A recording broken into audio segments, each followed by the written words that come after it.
Welcome to Plato's Cave on WCCR, coming to you from Australia, the land down under, for Revolution Radio on revolutionray.radio. Oh, almost, right? Revolution.radio. It's home to fresh ideas, uncensored. Conversations are good in the chat room. Who do we have in the chat? Lots of people, in fact. We have Hijacker, Net Effect, Comet, and we have Futurist, and we have Sorry Sunflower. Hello, hello, hello, hello. I'd like to see someone new. Deacon John is there. Mace139. I'd like to see someone new. Oh, Lavender Streams. Very nice. Gear Jammer. I would Flippy as well. Jim Jones. Noreen. There's a whole bunch of people here. Nice. I would really love to see someone new. I really would. It'd be nice to see someone completely new. Anyway, get into the chat. Get in there if you can. Now, the station is not actually sponsored by anyone, suffice it to say. But you. No one but you. No corporations, governments, NGOs, any form of organized anything, apart from the listenership, is sponsoring this station. Which means your support, your donations, make all the difference here, right? To keep the electrons bouncing through that copper wire. Maybe copper, maybe not. But maybe you don't have cash. If you don't have cash, that's okay. I dig it. I mean, hey, cash is... Well, first of all, cash is on the way out. So any kind of currency is good, including crypto. And if you can't, maybe someone else can. Tell people about the station a lot. Strangers. Walk up to them and say, you should listen to Revolution Radio. I'm programming you now to do it. Do it! And off they run. So if you can, please do. Today is the 24th of October, 2023, a completely arbitrary date on a completely arbitrary planet in a completely arbitrary galaxy. It's true nonetheless. It's true nonetheless. You can catch the cave on the air, on the line, and onto your smart device. Soon it'll be like a little ring or wristwatch or, it's a wristwatch already. So grab an app to listen anywhere. That's right, anywhere. It's we're living in the age of app. Or listen at home on a Grace Tabletop Digital Radio. Another reason to donate is the complete, free of charge usage of the archives. That's right. The Freedom Steps archives are completely free. Just go to the website, and then you go into the archives, click through, password and username will appear. Just click through that. And there, Sesame open Sesame, the archives are there for you to use. Before we start broadcasting at you in anger, I would like, with my colleague, to acknowledge the traditional custodians of the land from which we broadcast. Dave? For me, it's the Darkenjung. Thank you, sir. And for myself, the Dirac people here in, today, very sunny and very hot Pemulwuy. And we would like to pay our respects to elders past, present, and future. Thank you very much. Dave? Good. Are you okay? Are you okay? I'm okay. I'm okay. We're all okay. Good. You should always ask people, You should, because mental health is, yes, for the most part, ignored.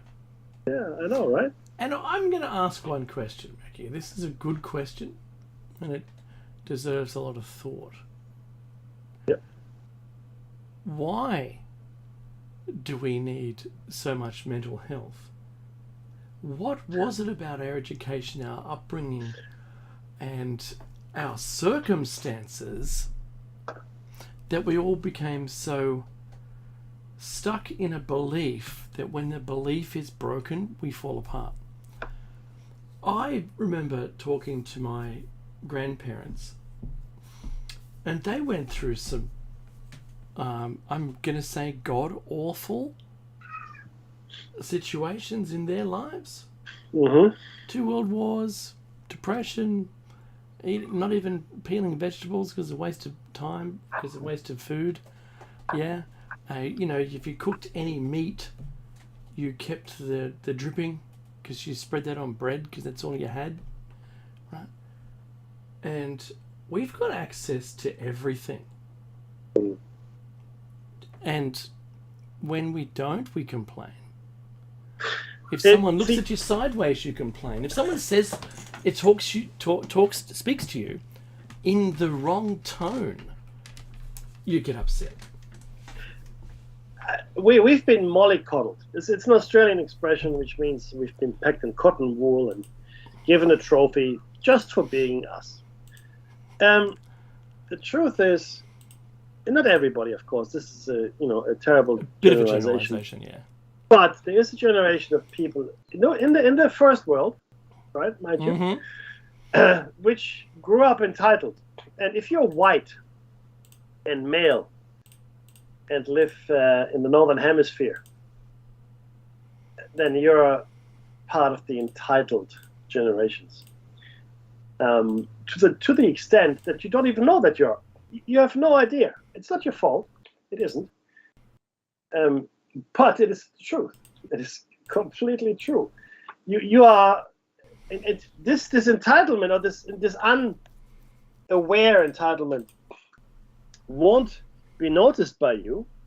It goes to a lesser extent for women. Won't be noticed by you unless you actually leave your country and travel the world to less fortunate places where you see how people really live.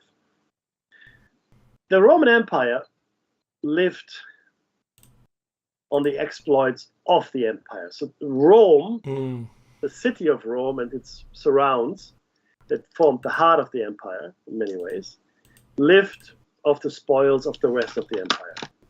Exploitation, slavery, resource drainage, if you want to call it that. And that's how it was. And it hasn't changed. Except Rome is a lot bigger now. Right? And the people in the Western world who have been practicing empire now for a good number of years have been entitled. I mean, of course, the empire now is crumbling. We can see probably a shift in the power structures on the planet, etc. But nonetheless, it is an age of empire we're in. And the entitlement is real. People, and you don't even know that you are entitled. You don't, the things that you expect, it's like the world owes you a living. You expect certain things in life, education, having a roof over your head, a job, or, at least some kind of meaningful pursuit in your life. Funny thing is this, though, that is slowly being eroded in the first world nations. It's falling away there. Yeah, 100%. We are seeing the great destruction of the middle class we've discussed before. Yeah. Now, I do want to, again, highlight a book for you all, and I need you to read it. It's Confessions of an Economic Hitman. It's the 2023 updated edition where he looks at China and the New Silk Road project. It's called Bridges and Roads, right? But it's really the New Silk Road. You need to read it. In order to understand the last 100 years of history, you really have to read that book. Now, when I first read it, I thought, oh my goodness, right? And because this is of a person who engaged in these activities, to wreck economies, wreck nation states, and then if he didn't succeed with his politicking and economic threats, they would send in the CIA to do the wet work, plane crashes, assassinations, etc., you name it. Right? That's what happened. And there is no great outcry. I mean, it's not a work of fiction. This is what I find astounding, right? There's a book here, it's been widely read, millions of copies sold, and we persist living the way we do. Dave, I find this, it's the same. Look, we've discussed this at length when it came to disclosure of the UFOs, okay? Nobody would argue with you that it's not a real phenomenon. We don't know what it is, but it's a real phenomenon, right? It's no longer just a flock of low-flying geese or Venus caught in a weather balloon. No, it's actually what it is, right? No, we don't know what it is, but it's a phenomenon we can't explain.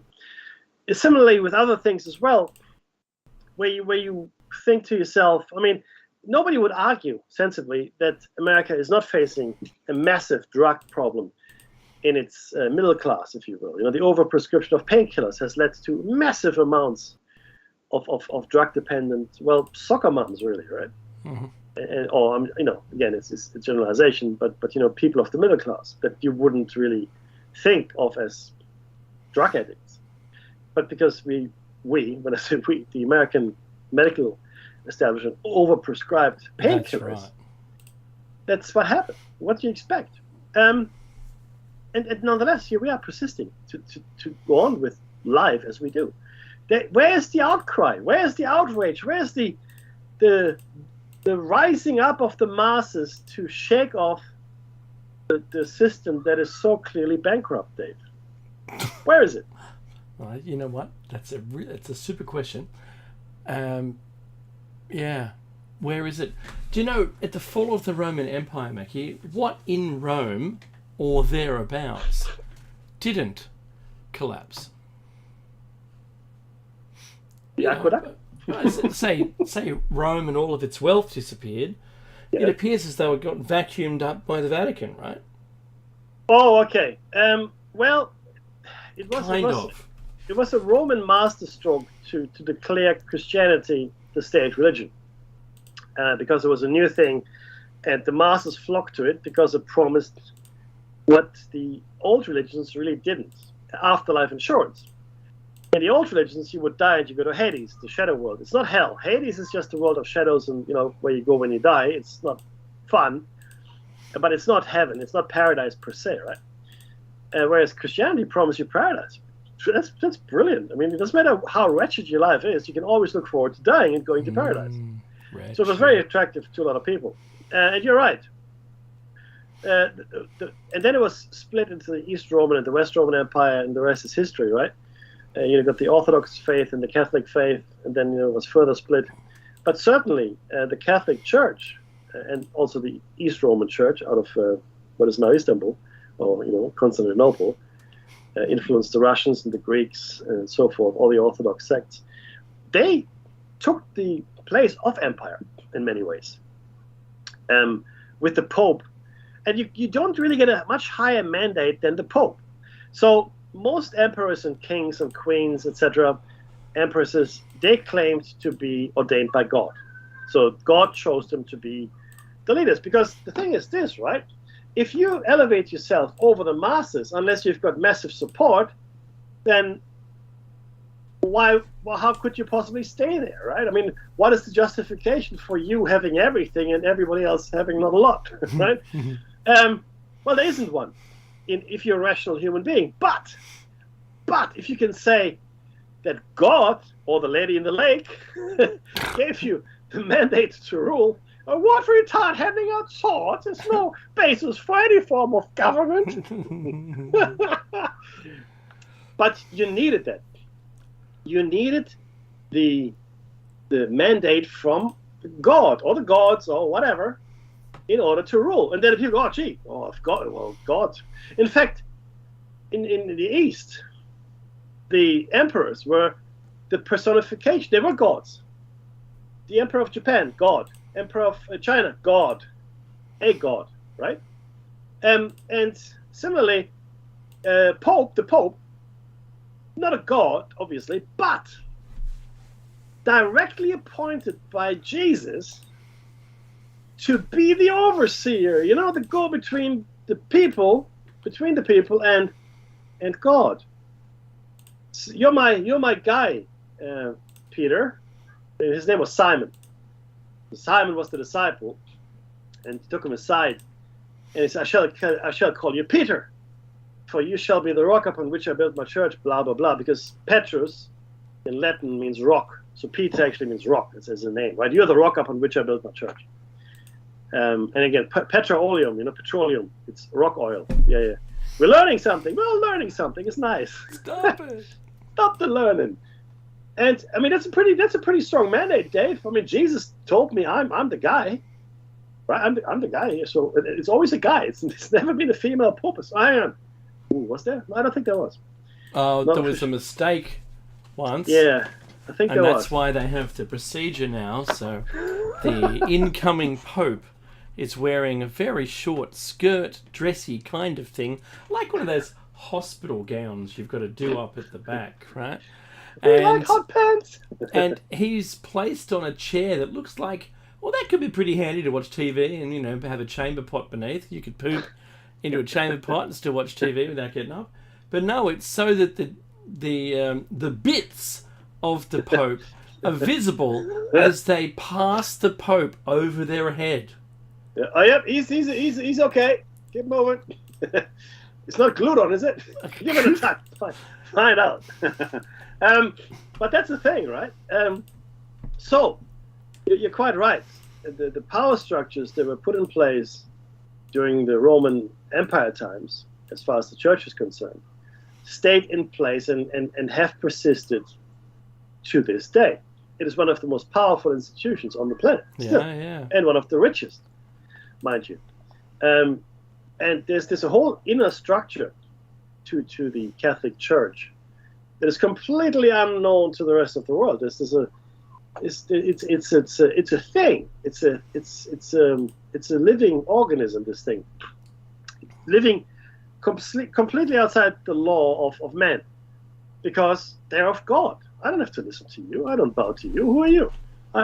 God is my keeper. So you go and do what you need to do. It's fascinating, but ultimately, right? To just put it in perspective, we are living in a time where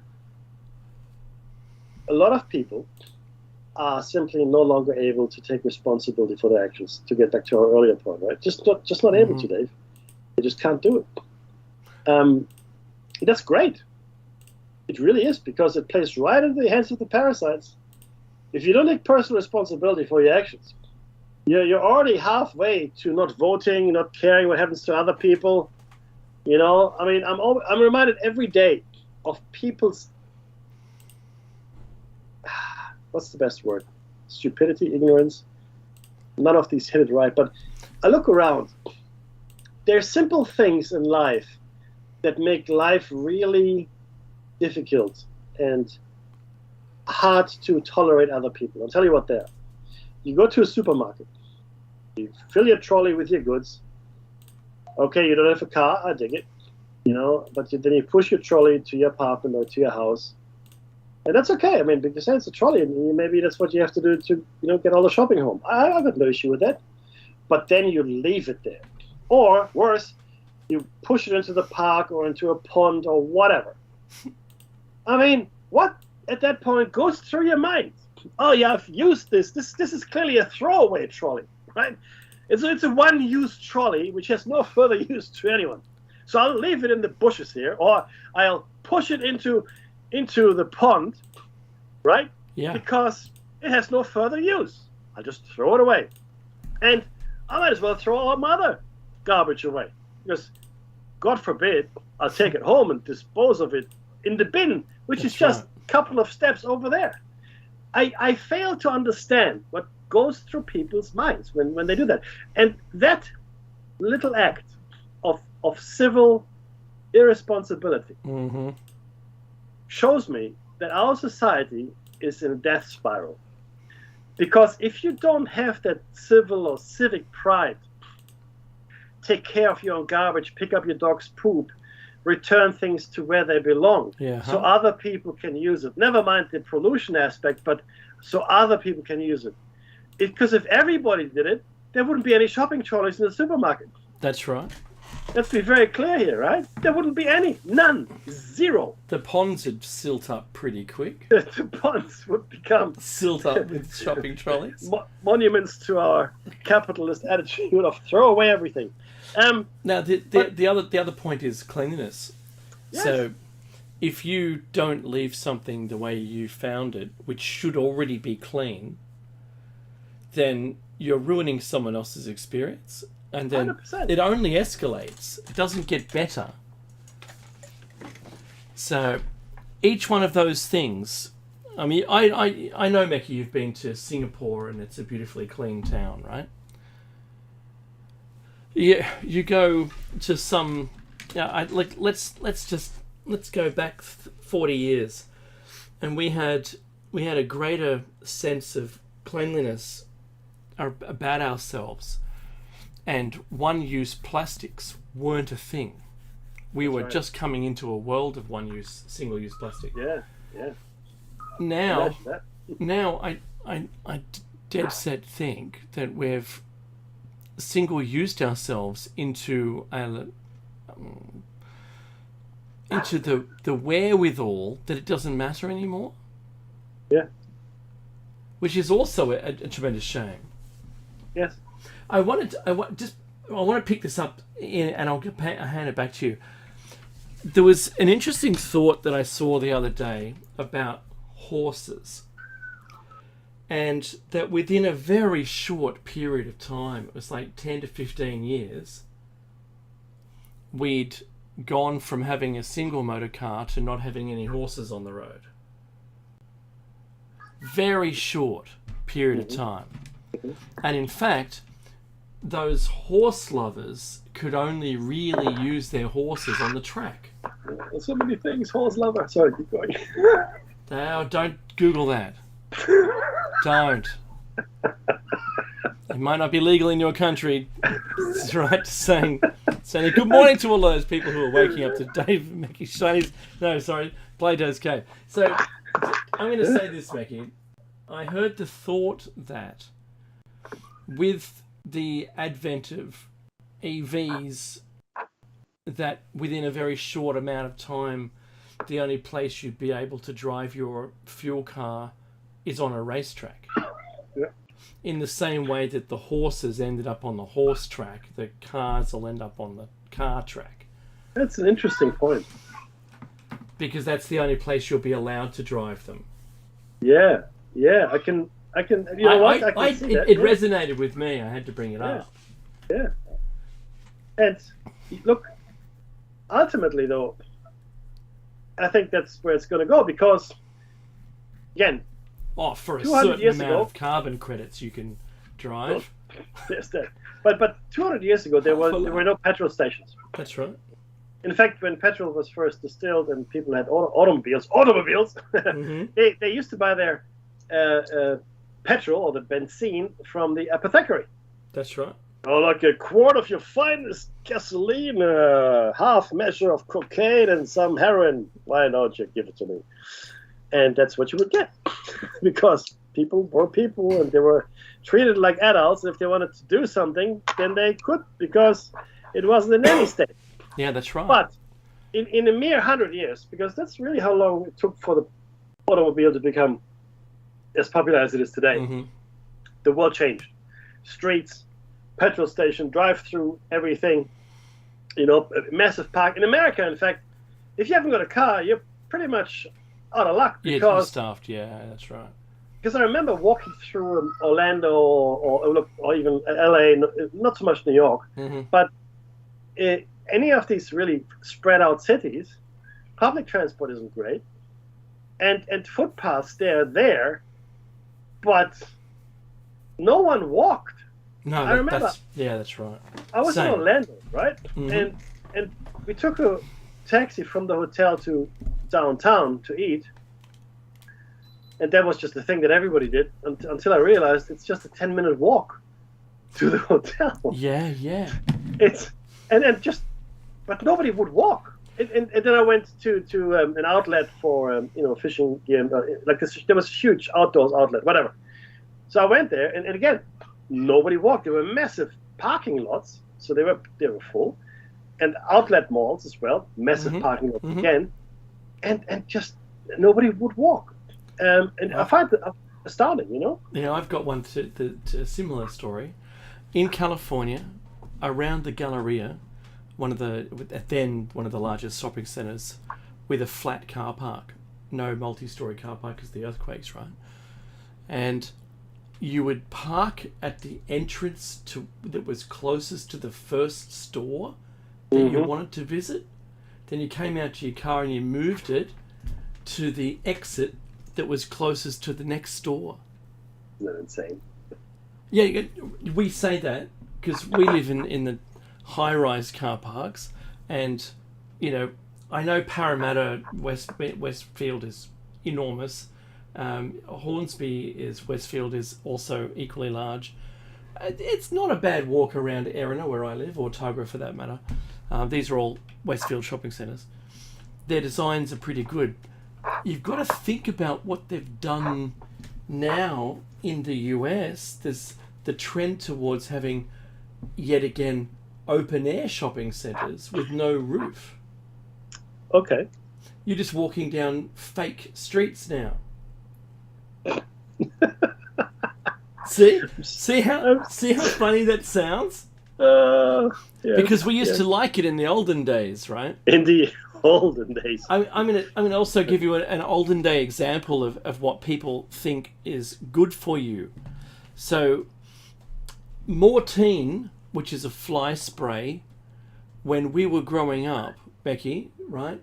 Say 45 years ago or thereabouts, when we were really young, the essence that they used to, which was happenstance, to be honest with you, back then, now it's a tailored thing, and they have research groups and everything to determine what it is that smells like it should do the job.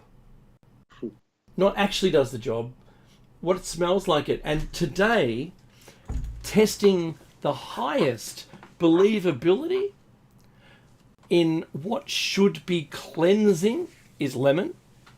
It's got to smell like lemon. And in fly spray became associated with your parents using it, and therefore wholesomeness and the whole thing. And now it's a fragrance. The actual smell of Mortine when we were kids is actually a one of the elements of a fragrance today.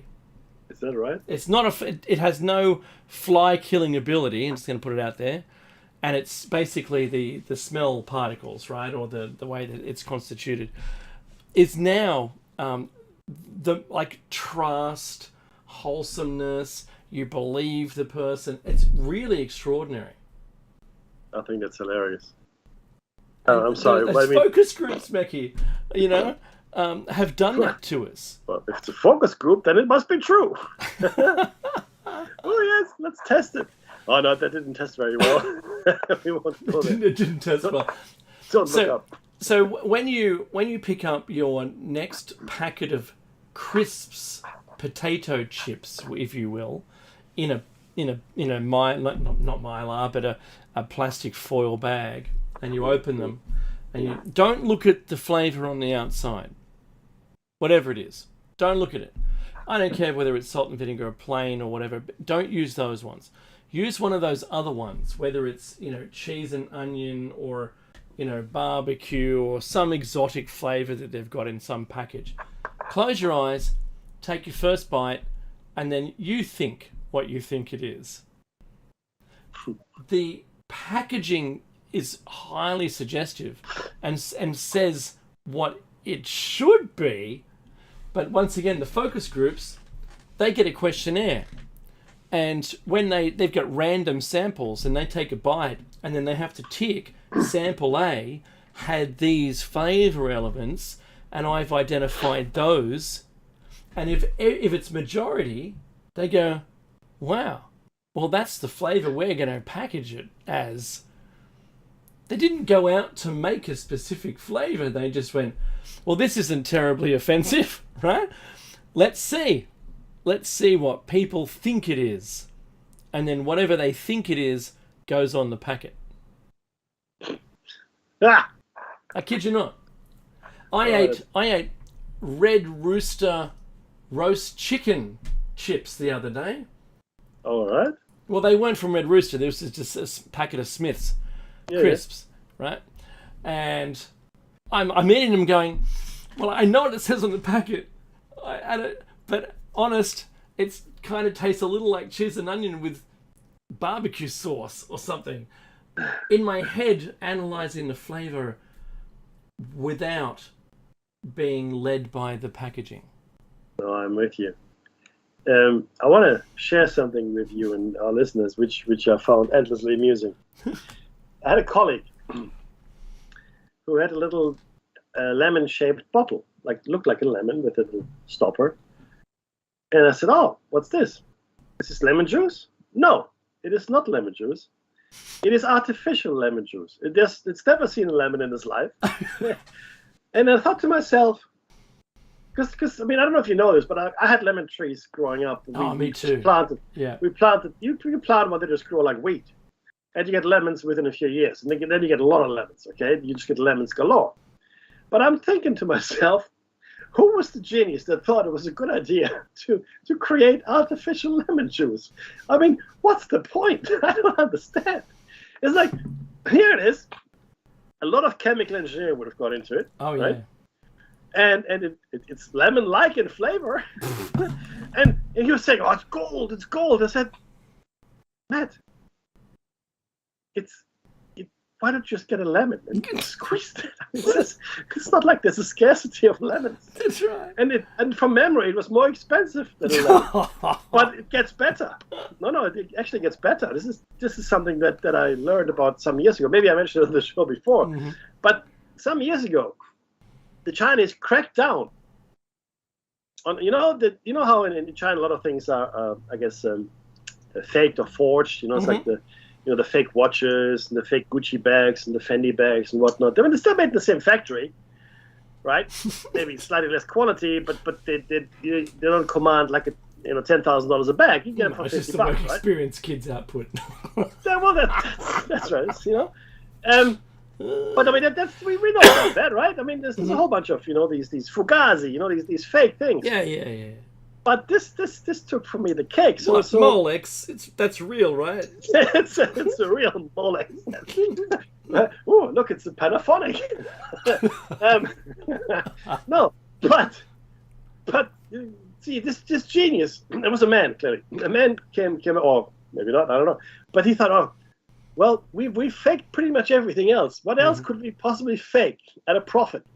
And this is what astounds me, that it must have been at a profit. They busted a ring of egg fakers. So people would create these artificial eggs, like with the shell and the yolk and the egg whites, right? But it was not an egg; it was just something else. But it whatever it was. And if you open it, it behaved like an egg, but it wasn't an egg. And I thought to myself, who thought that this would be a game changer or market gap to fill? Who's in the market for fake eggs? And wouldn't it be just a lot cheaper to have a whole bunch of chickens? I mean, chickens are pretty. There's not much labor intensity in keeping chickens. No. There really is. Chickens are pretty easy to keep. You've got chickens, haven't you? Yeah, I do. Yeah, it's. I mean, smaller scale is probably more intense than the larger scale, but still, it's not like you spent your life looking after your chickens, right? They lay eggs, and good for you, right? You collect them once a day, and you give them some scraps. That's the end of that. Yeah, but somebody thought, in their wisdom, in their boundless wisdom, to go ahead and forge eggs. What is that? Who thinks that? And how could you possibly make a profit from that? But anyway, that's what happened. Well, I've heard about the forged or fake rice. Yeah. What? Oh no, it's rock. What? I don't understand. I don't know. I don't get it. In India, though, there's something even better. Oh God! Oh, please tell me. So these farmers thought, well, I'm not selling very many of my crops. Uh-huh. And they looked at their crops. They thought, well, they don't look very appealing. I mean, they're naturally grown, and they look like how they should, like an eggplant or cucumber or an asparagus or whatever, right? So what they do is, this happened. They go into their field and spray paint their vegetables to make them look more appealing in the color that the customer expects them to be, like perfect, right? And off they go and sell this to the market. Never mind that the paint they're using is actually toxic. Probably lead paint. But I mean, again, it's like, you don't think somebody's going to notice the flavor of your spray painted avocado? I mean, really. I know, it's astounding. I saw a piece on Chinese farmers spray painting their pigs black. Yeah. Because the black pigs are worth more. They are. And I went, wow, that's... What was the horse's name that they painted to resemble a famous horse? Oh, do you remember that one? I do, actually. It was a famous case in Australia. Yeah. And and they all got in trouble for doing it. And wow.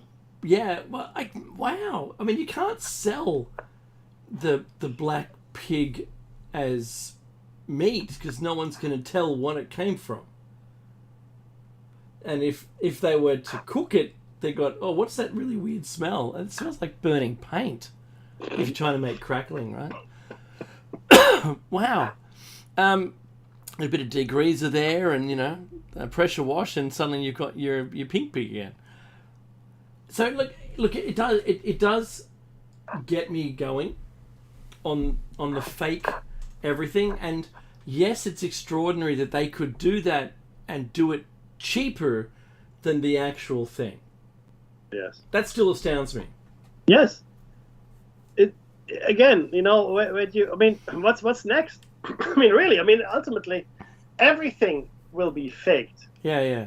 Somehow, in the olden days, when tea became the rage in the British Empire. Oh yes. And a lot of people never had East India Company. Yeah. They didn't. You had to be fairly well off to afford the real thing, right? Tea. Mm-hmm. And so there were tea forgers, and anything would end up in your What am I tea drinking, Baldric? you don't want to know. Would you like some extra cream, sir? I've got a cunning plan, my lord. But it's true, right? And yeah. And then you would be drinking mud with, if you're lucky, with hay. I mean, there were more unsavory ingredients in tea back then. People died drinking tea, believe it or not. Wow. Or tea equivalents. Tea equivalents. Well, Mekki, we're eating food equivalents right now. We are. Uh-huh. Yes, we are. You're 100% correct. McDonald's buns are not bread. No. They're spun sugar is what they are. Mm-hmm. In fact, everybody that partakes, and I do not, in artificial sweeteners is having a near food experience, because there's no nutritional value. You get a sweet equivalent flavor. It's actually, I find it not nice at all. It's my opinion, personal, right? Never mind the carcinogenic side effects of your sweeteners. Yeah, rookie numbers. Rookie numbers. But ultimately, we are exposed. So we laugh at these things. Obviously, they're funny, right? That's what Dave and I are sharing with you. But it's happening to us every day. You look at your supermarket shelf. Go to your supermarket. Look at the one ingredient that is in almost everything: high fructose corn syrup. That's right. It's in almost everything that you eat, if it's processed, right? Why? Because it's cheap. It's a filler. It's sweet. And also in the United States, by the way. Yeah. Oh, yeah. That's right. They have, in the States, Mekki, it's very difficult to get pure peanut butter because their peanut butter is mixed with molasses. Is that right? Yeah. That's another thing. You have peanuts, you grind them up, and you get peanuts. You got peanut butter. Yeah. Maybe put a bit of salt in it. A little bit of salt for preservative. That's pretty much it. Yeah, that's right. But, this is simple stuff. You don't have to do anything else to it. Having said that, do you know what the difference between classic Coke and regular Coke is? They use cane sugar. Yeah, Guess what? They use cane sugar in classic Coke. Right? In Mexico, they never changed the recipe. I think in Germany either. And it tastes very different. Oh, it does. It tastes and in like glass, doesn't it taste so much better? Oh, so much better. And these are the things, though. But you only notice if you know what it was like before, right? Well, we've got to talk to those drug lords in South America and get some cocaine back in there. Yeah, let's do that. They still have coca leaf extract in Coca-Cola. But none of the active ingredients, I don't think. But I wanted to talk to you, Mekki, about something, and that is, I know you cook a lot, and I don't cook quite as much as you do, but I certainly do like to cook, and you're using the salt shaker, adding some or a pinch of salt, or you throw it over your shoulder. You have to. An English cooking host. But you add some salt and you taste it and go, oh, that's a bit much salt. So, asking you the question, how do you remove that salt? Well, obviously you can't remove it. That's right. So what do you do? So what you can do, it depends on what you're cooking though as well, right? Uh-huh. What you can do, you can add sugar. That's if you right. want to. But in fact, sugar also helps you with chili. Believe it or not, if you have too much chili. I've got a segue. Oh, you do? Okay. Yeah. But what you can also do, you add more of, like if you're cooking mashed potatoes, for example, and you killed it, with the salt. Mm-hmm. You just add more mashed potato if you still can. Just add more of whatever you have. But sugar will help you with. It does. In a pinch. It's a balancing act, right? So, the brand that we've previously mentioned, that's giving it away. They did a scientific balancing act by trying to use both salt and sugar to a point that it was so accelerated, so high that consuming that food is more than your daily intake of both of those items, and you can't taste either of them. What's in this? Sugar and salt. That's pretty much it. And some filler. I think if you dissolve it in water and then put it in a centrifuge, you should see the result, because it dissolves. I'm only kidding, because it doesn't. Nothing ever happens to it. It's a made of sugar and so preserved with salt that nothing will ever touch it. I reckon we should paint our houses with salt and sugar to stop that black mold, Mackie, when it comes, right? So it'll kill it right then, yeah. Yeah, that's right, straight up. So that balancing act is so delicate that if you get it wrong, it leans one way, and I think they certainly did perfect it. I'd like to go back in time to when that brand sold actual bread buns and be able to taste the difference. You know what? Yes, absolutely. Before the commercialization and the cost cutting and the profit margins, etc., when it was just, a good, honest piece of food. Here it is, cheap and wholesome. Because back in the day, and I'm talking, several decades ago, people had to use wholesome foods because there was nothing else available. Mm-hmm. When I say wholesome, I mean organic and proper bread, etc. Of course, there was sugar. In fact, my grandparents ate copious amounts of butter and sugar and whatnot. That's right. But they also didn't have sedentary lifestyles, and they ate at home. Mm-hmm. So they knew when. So look, Dave just mentioned I cook. Yeah, I do. I cook though, so I know what my kids are eating. That's right. We do the same. Right. Yeah. And it just makes sense. And we make pasta sauce at home, then we freeze it. And take it out whenever we need it, for example. That's an easy one, right? When we get the 30-litre pot out and put that on the stove, good things are coming for the next week and a half. Well, that's it. Yeah. Chicken soup, same thing. I pay a lot of money for the chicken that I get, right? Mm-hmm. But I really use my chicken, okay? I make a chicken soup, then I use the meat maybe to make a chicken rice or a chicken curry, and then I use the bones if I've got time. I roast them down and make some stock, right? Mm-hmm. So I get my money's worth out of the chicken. And it will feed us for probably 10 or 12 meals. Yeah, okay? That's right. Rather than buying the supermarket chicken for $5, where I know that chicken grew from egg to chicken in 3 days. There it is. There's the chicken. What? Well, if you stare long enough, you can actually see it growing. Yeah. Yeah, that's right. Hey, this is faster than grass. And look, the reason we're mentioning all of this is because it's part of the story that you're being told. Mm-hmm. And we've gotten so far down the cave and looking at the shadows on the cave wall. I know I'll come back to Plato's cave. That we no longer know that we're looking at a story, and we're being sold fakes.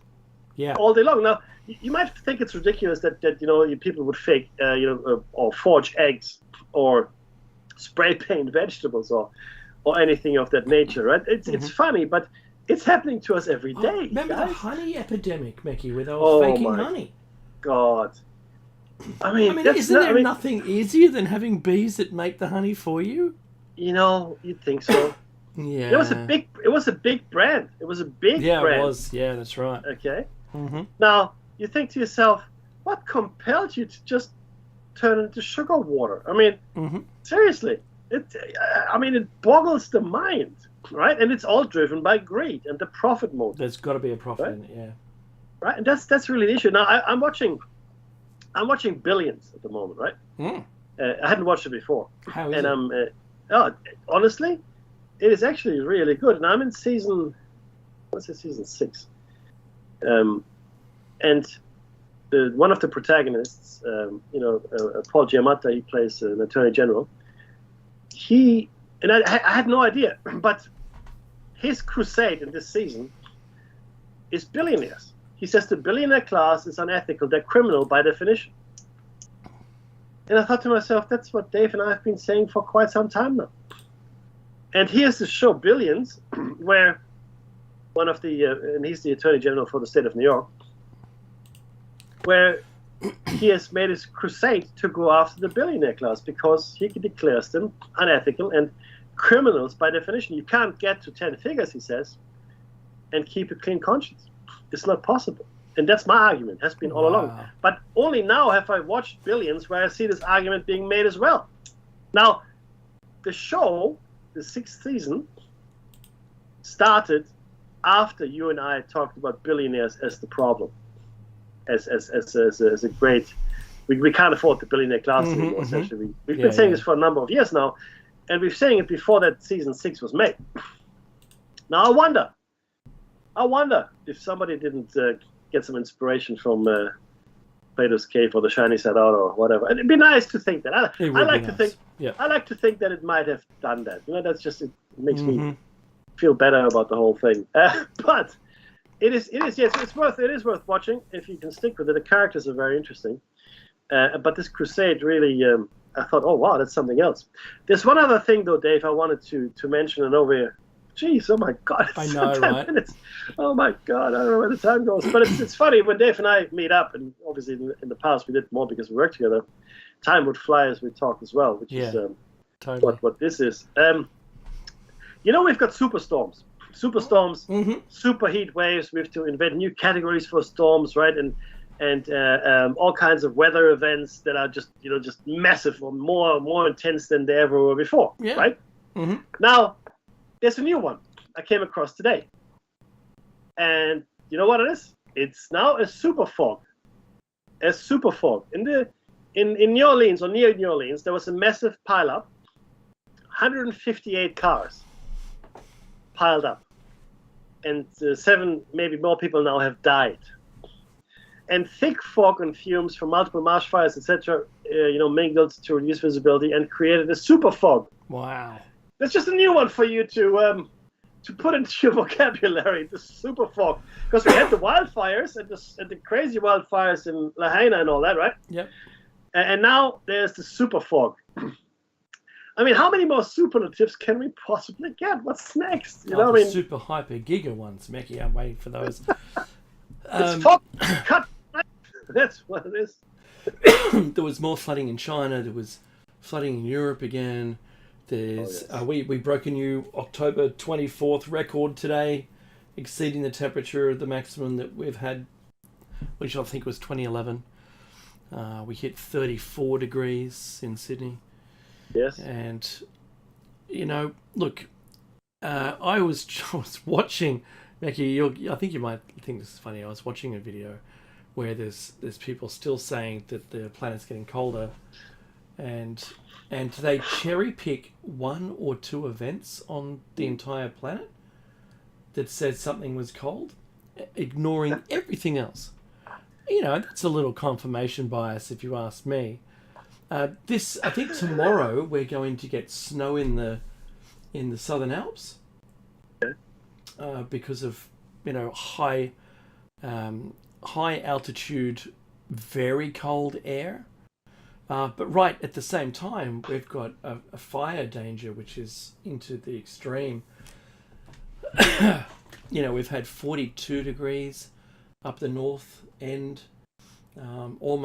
Because we've got a new colour in our colour scheme for the temperatures, and it went to black across the top end today, and in parts that don't normally get the 40s, to be honest. So look, You can believe what you want. I don't really care, and I'm not arguing the cause. I'm just saying it's hotter. And it is globally getting hotter too, not just individually somewhere here and there getting colder, but, it is what it is.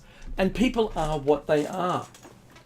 People are individually very hard to shake from their belief systems.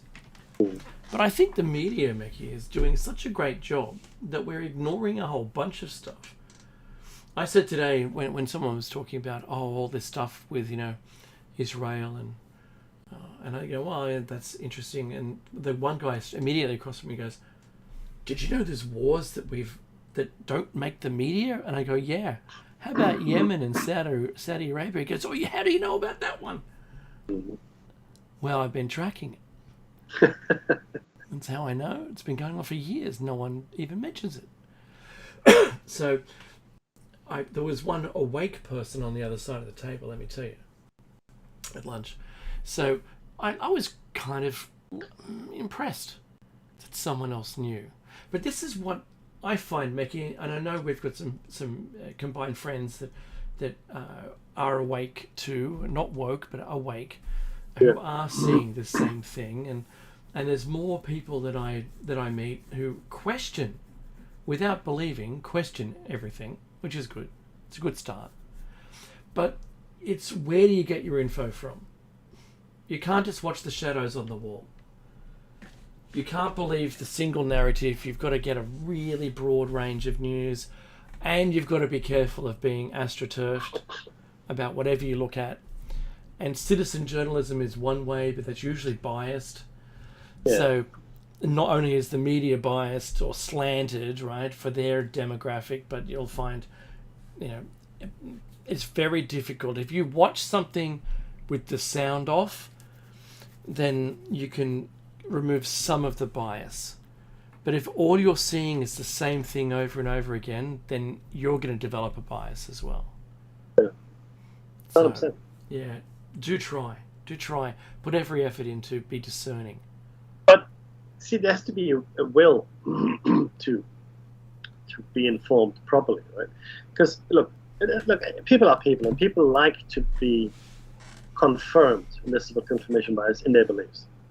Right? I believe something, and I like to filter everything according to my belief system. And everything that doesn't agree with me, I'll just leave by the wayside. So you need to have a willingness and open mind in the first instance to actually go out and seek the information, right? And that's the first step that you need to take, and look inward and think, well, is the world really the way I see it? How I've been taught, how everybody of my friends and family agrees it is? And once you start asking the question, then you should, realize that you're on the right path. Right? And maybe your belief will be confirmed. It doesn't matter. But to just blindly go into the world, to Dave's point, and just, not seek out other information or seek out more knowledge, that's a little sad.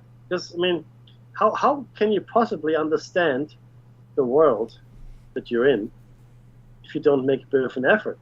If you never leave your hometown, your village, your street even, then fine. You're okay, you're good. But if you intend to travel or go somewhere else, that might be danger that you broaden your horizons. We can't have that. And I think Dave, to that point and to your point, I think it should be mandatory.